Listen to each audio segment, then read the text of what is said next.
Hello, hello, friends. Well, it's a very, very good day. I'm feeling overjoyed. I was really overjoyed last night. I hope everybody who was paying attention to what was happening in New York City last night is also overjoyed, because you should be.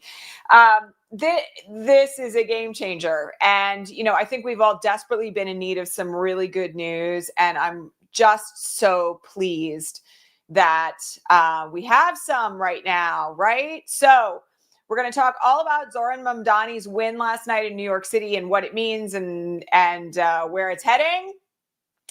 And we're also going to talk a little bit about the budget bill and the DOJ and a few other things that are happening at the NATO summit. So welcome to everyone, new and old. I'm ECM, former Wall Street lawyer. Now I run the Ripple Effect Institute, which guides progressive leaders to create big change where they live. So much celebration in that community right now. And today, for our visually challenged viewers, I'm wearing a cream-colored top, a black blazer over top. My hair's pulled back. I have, I don't know, some dangly earrings in. And I'm in front of my bookshelf and my yellow utility cart, as usual, coming to you from Muncie, Lenape, and Mohican occupied land. Okay, so if you don't know the score yet on this, let's talk this through. Zohran Mamdani is a 33-year-old Muslim immigrant who is a socialist. I'm so excited about this.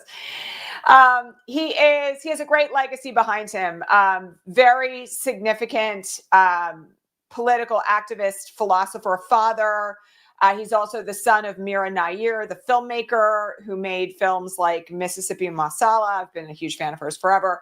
And he ran on a platform that was really fundamentally about making New York City affordable for everyone.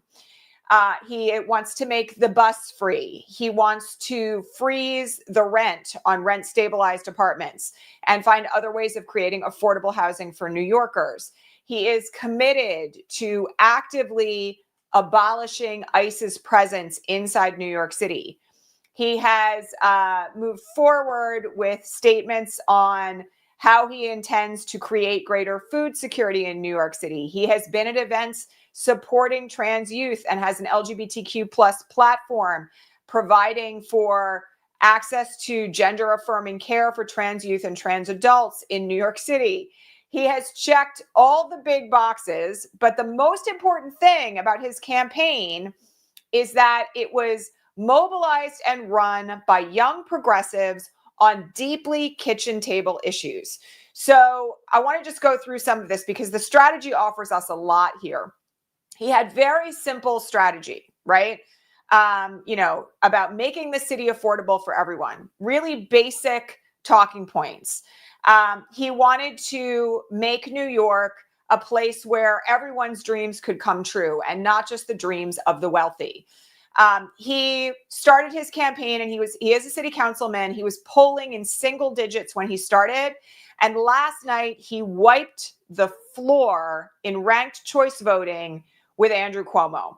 And I'm going to remind you all, one of the things about this that is a really important lesson is that a huge number of old school centrist Democrats endorsed Andrew Cuomo, notwithstanding the fact that he had more than a dozen accusations of sexual harassment and assault and had literally killed grandmothers by putting COVID-infected people into New York State nursing homes rather. Terrible legacy, but was endorsed by Bill Clinton and by Jim Clyburn and by a bunch of other folks who were like, oh, we know he did all these horrible things, but we're going to endorse him anyway. He was, fundamentally propped up by a lot of Trump campaign donors who ran endless ads on television that were wildly anti-Muslim against Zoran Mandani, that accused him of all sorts of crazy things. They ran a smear campaign against him, claiming he was anti-Semitic. When then he cross-endorsed with Brad Lander, who was the third finisher last night, currently New York City comptroller, Jewish, who gave an incredible speech last night about how propaganda, in his concession speech, about how propaganda would not divide Jewish and Muslim New Yorkers. I mean, again, just an incredibly well-run campaign, and it's a real lesson, okay? And I'm going to say something. I know that I've been on here quite a bit lately about complaining about the leadership of the Democratic Party. And I'm just going to say this, okay? a Democratic Party that really wanted to mobilize young people and to re-engage people of color, folks who care about social justice, the working poor, would be all in on what Mamdani is doing. They would be taking notes about the campaign that he ran and how he managed to mobilize people. You know, I'm just going to say one other thing here. One of the craziest things out of this race last night is that Cuomo only took Staten Island, which is kind of considered to be like the MAGA of the 5 boroughs. Cuomo only took that by a handful of percentage points. Mamdani didn't leave anybody behind. He didn't trash immigrants. He didn't trash trans kids. He went into areas where it was perceived that he would never make an inroad, and he did, like a very significant one. And so if the Democratic Party really wanted to learn how to run a campaign right now, they would seriously be taking notes from what Mamdani just did. And on top of that, there are major lessons here for Democrats who are recalcitrant, who are not doing anything, who are not fighting back against Trump, because this was an overtly anti-fascist, anti-Trump agenda that just swept through New York. Now, Mamdani is not going to be the mayor unless he wins in November. But I got to tell you, the slate of people he's up against is not really that compelling. We have yet to see whether or not Andrew Cuomo is going to run as an independent. But if he does, it's kind of just going to be throwing good money after bad. And millions of dollars were invested on behalf of Andrew Cuomo. And New York saw right through it. I mean, I really don't see, I don't know how else to voice it. You know, one of the things that is so key about this win is that every racist trope that you can imagine was tossed at Mamdani. And there were people who were saying, you know, he used to be a rapper. I don't know if you guys know this. You should go find his videos. I posted one this morning on Blue Sky. They're hilarious. Under the name Young Cardamom. Fantastic name. And, you know, they're throwing all sorts of shit at him, you know, that he's a socialist. Yes, he is. And actually, like, his platform is really great in that regard, that, you know, that he's a failed rapper, you know, that he's going to allow immigrants to run rampant through New York City, that he hates Jewish people. Profoundly false. And, you know, nonetheless, with all that being thrown at New York, you know, my friends who live in Brooklyn were telling me that they have literally, for like the last 2 weeks, there's been 12 anti-Mamdani ads an hour on the television. Just relentless, xenophobic, anti-Muslim bigotry being like just tossed around on the television networks on behalf of Andrew Cuomo. And New Yorkers didn't fall for it. So this is really a sign right now of where we're headed. And one of the things that I just want to remind people of is that when you have a good campaign that stands for really strong values, that shows up on issues that people really care about, right? How they're going to commute to work, how they're going to afford to pay rent, how they're going to afford food, what the most vulnerable people need, and does it without throwing anybody under the bus. People are inspired by that, deeply inspired by it. And then you have a ground game that includes like young people, millennials, Gen X, like showing up en masse in like 100-degree heat. There are stories about this over the last 2 days. 100-degree heat in New York City to canvass and knock doors, like all over the place. I mean, just an astounding win. Now, I have to warn you all. We already, the Trump people have warned that they are going all guns a-blazing at Mamdani, much like they have done with AOC nonstop. And we all know that all that did was kind of bring attention to her as like a once-in-a-generation communicator. It's going to get very ugly and very nasty. And there will be a lot of accusations of anti-Semitism tossed around, which there already have been inside New York City. And we know where that smear campaign originated. There are going to be demands that he capitulate in particular ways on particular communities. You can expect that it is going to be very, very ugly. And nonetheless, I'm going to point something out, all right? Last night in the primary alone, Mamdani got more votes than 22 currently sitting U.S. senators got in their own most recent elections to the Senate. He has an enormous base of support. And the thing that I just want to say here from the standpoint, again, of lessons that we can take around the country is that something has broken in the way in which the accusations and the smears and the assaults are being perceived right now, because people are hungry, they are desperate, they are disgusted with ICE and the Trump administration. They are disgusted with old school sexual predators and old white men laying claim to the Democratic Party and capitulating to the wealthy. They're sick of it. And, you know, the vast majority of this country right now, in all the most recent polling over the last 2 weeks, has Trump and his people underwater by like 10, 15, 20, 25 points. So this is the time. Like, I mean, this is a really important, critical moment. And I want to say this to anybody who has ever considered running for office. This should inspire you if you have ever considered running for your school board on a progressive ticket, running for your city council on a progressive ticket. If you think you are too young or too old or too progressive to win where you live, try it anyway. Because we're in a spot right now where the groundswell is rising and the ground under our feet is moving. And no less than The Guardian called what happened in New York City last night an absolute political revolution. And I happen to agree. We can have debates about whether or not Mamdani would play in red Virginia, but that's not the conversation for today. And I'm going to tell you something else. I think the Democratic Party has wildly underestimated how furious the base is about their inability to respond to Trump with some kind of fight and willpower. I think that there's an enormous part of Trump's base now that has decided to abandon him. We've got Joe Rogan trashing Trump on his podcast. We have hardcore libertarians, including in the Brosphere podcast, who voted for Trump, who are like, oh my God, I made a massive mistake. Things are changing very quickly, and quality candidates with charisma and a platform that speaks to people's basic needs have openings right now to win everywhere. This is a huge flag right now to run it through the tape wherever you live on a platform of progressive values and with the right candidates. And I am completely thrilled. Like, no reservations, none. Spent the whole morning like texting all my friends, you know, kind of talking about how they were feeling about it. And, you know, the other thing I just have to say about this is that the discourse is changing, which is also really interesting. We're seeing like not the far left, but like regular everyday people talking about how capitalism is an albatross around our necks, that this thing of having to work 3 jobs to pay your rent is unsustainable and wrong, that the idea that you have to pay for privatized healthcare, sometimes to the tune of thousands of dollars a month, just to be able to make sure you don't die of a preventable disease, is something that needs to go away. Things are changing.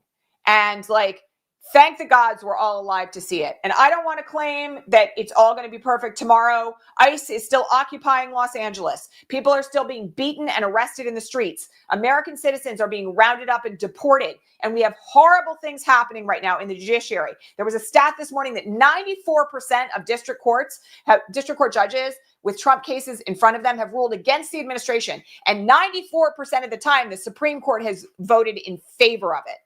So we have a whole conflict happening inside the federal judiciary right now that is not going to make any of this terribly easy. But all that said, the average everyday person in America right now is waking up, and we will see how this plays out. But I'm going to tell you, it's time to fight for the future of this country, fight for vulnerable and marginalized people, fight like lives depend on it, because they do, and run for office if it calls to you. Please. Now is the time. Okay. So, all very good. All right. Now, on more wild and woolly fronts, the Department of Justice yesterday sued an entire bench of a single federal district court because of an order, a standing preliminary injunction that prevents them from deporting anyone without 2 weeks' notice. And I have to say to everybody who saw this, you know, every lawyer with half a brain cell looked at this and was like, what? Because here's the thing I want to remind you all of, okay? The way that our judicial system works is that you have to have a case in front of a judge. The judge rules on it. If you don't like the ruling, you appeal it to the Circuit Court of Appeals. You don't like that ruling, you file a writ of certiorari in front of the Supreme Court. You ask them to take the case. It's up to them whether or not they do. Sometimes they rule on the shadow docket, as we all know. That's what happened earlier this week. All that said, the judicial branch and how it is administered and how it runs is independent, wholly independent from the executive branch over here. This is what separation of powers is all about. Executive branch, judicial branch. The executive branch is not allowed to sue judges to say, we don't like what you're doing. We don't like your order against us. Like, it's a complete, I mean, I'm laughing because it's so insane, right? It's a complete violation of the US Constitution. It's like the end of our democracy, full stop, if the case succeeds. And on top of it, they are trying essentially to get every judge, not just the judge who ruled against them, but every judge to be held accountable for an order they don't like. It is perhaps the most bonkers legal filing that I have seen in the nearly 30 years now that I have been an attorney. And it's going to get laughed out of court. It will be appealed. Do I think the Supreme Court's going to take it seriously? I'll just tell you, probably not, because there really isn't a single leg to stand on. There's no standing. There's no case in controversy. There's no basis under law for a lawsuit like this to be filed. It's crazy, okay? But it's also a sign of how corrupted and politicized the DOJ is right now, like no question. Speaking of which, there was another filing yesterday that everybody should be aware of that is equally nuts. Okay, so in the case in Louisiana, where in Tennessee, where Kilmar Abrego Garcia has been now accused of crimes. Like, remember, he's returned to the U.S. from CCOT, and they have an indictment against him for trafficking, okay? And we've had a ruling now from the judge there that he should be released, that he can be released on bail, and that he should be, like, back with his family while these charges are pending, that there's no basis for his detention. Well, the DOJ has now filed an emergency motion where they are claiming, and I'm going to remind everybody before I even tell you what this is, that this is the same DOJ that walks into federal court in defense of ICE every day. They are claiming that the district court in Tennessee should not release Kilmar Abrego Garcia because then ICE will just swoop him up and deport him again. But you know, the whole Trump administration is running around with this unitary executive theory where they're claiming that, like, Trump is a king and he's in charge of everything inside the federal government. And on top of that, the DOJ lawyers, as I said, are in court every day defending the actions of ICE. Like, you want to tell me that if there's a court order that says he's not allowed to be deported, that, like, the DOJ doesn't have the ability to make sure that that's enforced? So it's a crazy argument because it's like, oh no, we don't have any idea what's happening in this other part of government, even though we're taking instructions from the Attorney General and the President. Again, we're going to have to see how this all plays out, but again, completely insane filing. No basis in law. No basis. Kind of totally contradicts the other positions that the DOJ has taken in court. Crazy, crazy pants. Just absolute craziness. Okay. Somebody asked me about the budget bill still pending in the Senate. Very important that you call your senators and ask them to vote down this budget bill. We talked yesterday about the provisions that are gone from it now under the Byrd rule, about the fact, and you can go back and watch that broadcast if you would care to, about the fact that certain provisions, like the provision that says that, you know, courts can't enforce contempt or that a bond has to be put up to enforce contempt, are gone because the Byrd rule says anything that's not included in the realm of fiscal matters in the reconciliation process cannot be included in the bill unless there are 60 votes in favor. That majority doesn't exist in the Senate. Similar provisions with regard to the sale of millions of acres of public land. That provision is now gone from the Senate version of the budget bill. In similar fashion, other things are being rejected by the Senate parliamentarian. But cuts to SNAP benefits, cuts to Medicare, cuts to public funding of Obamacare, cuts to Medicaid, all still in the bill. And again, I got to remind you that if it passes in this form and it's reconciled in the House and the Senate together, like, it's over. Like, people are going to die. There's a reason why we're calling it the MAGA murder bill. Like, it's no joke. People will die. The cuts to SNAP benefits alone are going to starve American families. And, you know, I look at this and I just think to myself, like, this is it. First of all, it's eugenics. Second of all, it's incredibly amoral and unethical. And third, all of it, third, it's going to add trillions of dollars to the federal budget deficit. Fourth, all of it is in place for one reason only, and that is to give greedy corporations and the uber rich additional tax benefits. So you should make your phone calls. It is utterly unconscionable. And if you need a reason to complain, no less than Mitch McConnell yesterday, when questioned about the fact that the Medicaid cuts were going to potentially kill people, responded, they'll get over it. They'll get over it. Those were his words. So this is the moment to say that we're not going to get over it. And I'm going to say, by the way, also there's some incredible activism happening on the Hill today. Mothers with disabled children are there protesting right now. Mothers with children who rely on Medicaid are there protesting right now. And law enforcement has shown up with zip ties. They're going to arrest kids. So please make your phone calls. Make your phone calls today. Make them and don't stop. All right. Okay. I was asked about some of the stuff that's going on at the NATO summit. So Trump has been just absolutely off the rails, not shockingly, at the NATO summit.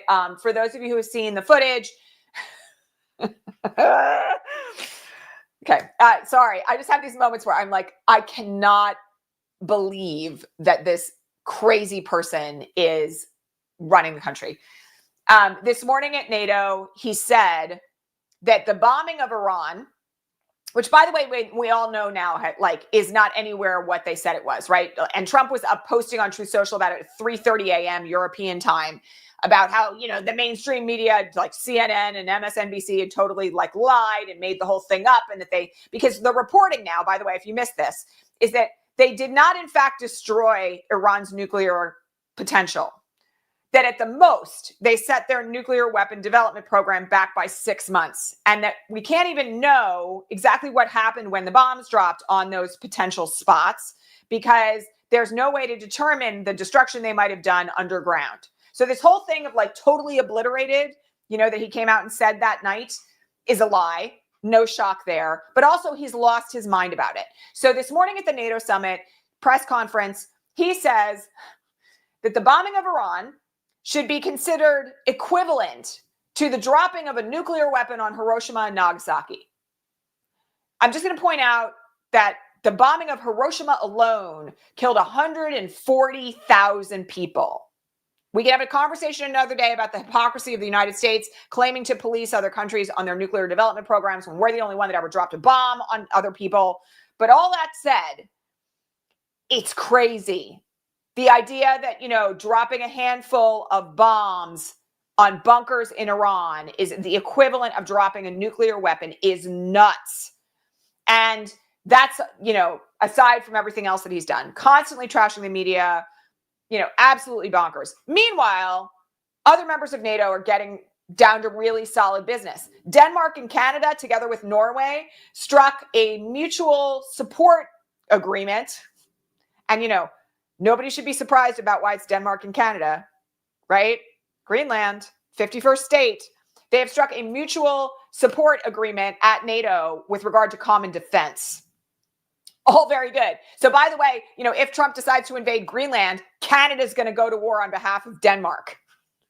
Really fascinating stuff. And also, by the way, it would already be a violation of NATO because, we would be invading a NATO ally. Lunacy. But in any event, really good stuff is happening over there. And our president is wildly embarrassing us on the national stage, just like he did yesterday when he left.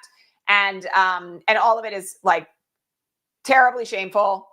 Don't really have words for it. And simultaneously, the crazy is on full display. There is no dispute at this point that he's lost it. I mean, I don't know how anybody could argue otherwise, but he's still got 30% of the country running around in favor of him because it's a cult. All right. So that's it for today. But I just want to say one thing before I go, and this is really important, so don't log off yet.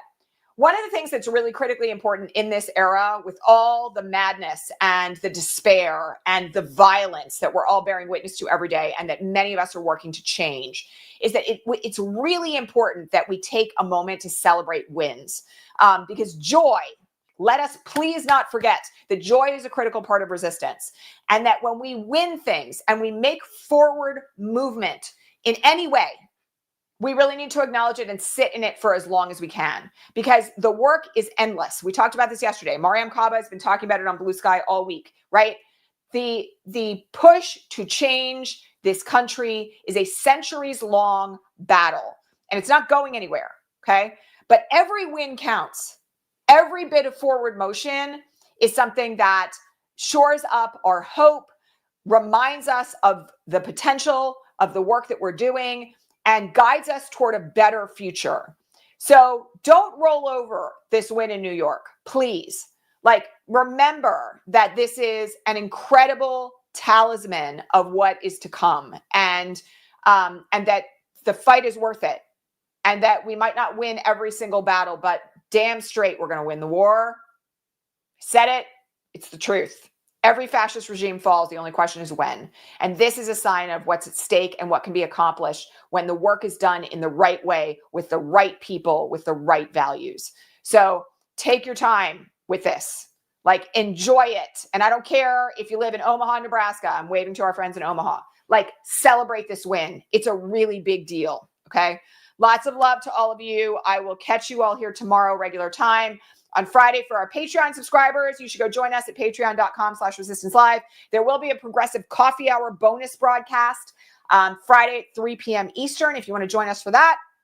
And also, please don't forget to like this broadcast, share it, hit the subscribe button and the bell notification if you haven't done so already. And please consider becoming a member of this channel. Every financial contribution to this channel helps to keep this work alive. It also helps me to feed my kids as a single mom. I'm really grateful to all of you who have done that and who have joined us over on Patreon, and who have been with us for the last 8.5 years, because this work is not easy, but damn, there are some days where it's really, really worth it. And today is one of those days. All right, my friends, I will catch you back here tomorrow live. Enjoy the rest of your Wednesday. All right, bye.